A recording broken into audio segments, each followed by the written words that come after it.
خوش بپا اے نکتہ سنج خاوری، تجھ کو زیبا ہے زبان فارسی میں شاعری۔ ہم یہاں سب رازداں ہیں، راز کی باتیں سنا، جو تجھے معلوم ہے کچھ حال ایراں کا بتا۔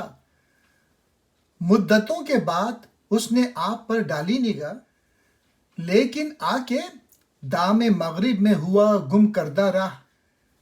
دل ہے اس کا کشتہ ناز بتاں شوخ و شنگ، خالق تہذیب ہے کرتا ہے تقلید فرنگ۔ ہو گیا ہے اس قدر وارفتہ ملک و نسب، اس کا شیوا ذکر شاپور اور تحقیر عرب۔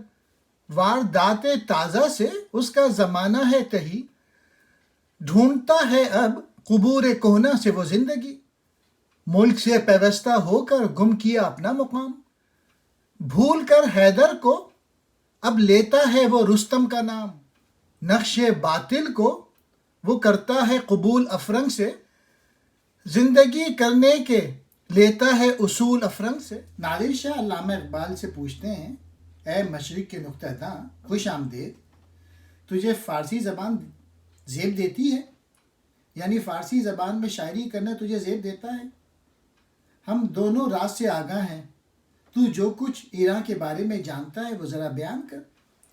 جواب میں علامہ اقبال آج سے 100 سال پہلے جو ایران کے حالات تھے اس کے متعلق بتاتے ہیں کہ ایران نے ایک مدت کے بعد اپنی آنکھیں خود پر کھولی ہیں، لیکن پھر وہ ایک جال کے پھندے میں پھنس گیا۔ یعنی اگرچہ ایرانیوں نے اپنی قدر و قیمت جان لی، لیکن وہ پرانے مجوسی بادشاہوں کو اپنا ہیرو قرار دے رہے ہیں۔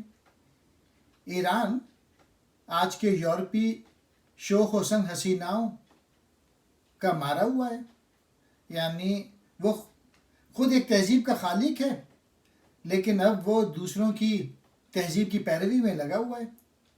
آج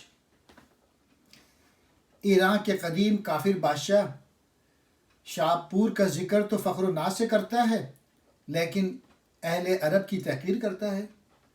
گویا ایرانی اپنے اسلامی عہد پہ ناز کرنے کے بجائے اسے حقارت سے دیکھتے ہیں، اور اپنے آتش پرست مجوسی بادشاہوں کو فخر و ناز سے یاد کرتے ہیں۔ یہ 100 سال پہلے کے حالات تھے، اب نہیں۔ اس کی زندگی واردات سے خالی ہے، وہ پرانی قبروں سے زندگی تلاش کرتا ہے۔ پرانی قبروں سے مراد ایران کی قدیم تہذیب و ثقافت ہے۔ وہ وطنیت کے نظریے کا شکار ہو گیا ہے اور خود سے گزر گیا ہے۔ اس نے رستم کو تو دل دے دیا، لیکن حضرت علی حیدر کرار کو چھوڑ چکا ہے۔ وہ غیر کے نقش لے رہا ہے اور اپنی داستان بھی اسی سے لے رہا ہے۔ گویا ایرانیوں نے وطن پرستی کا تصور بھی غیروں سے لے لیا ہے اور خود کو ہر لحاظ سے ان کی پیروی کرتا ہے اور انہی جیسا طرز زندگی اختیار کیے ہوئے۔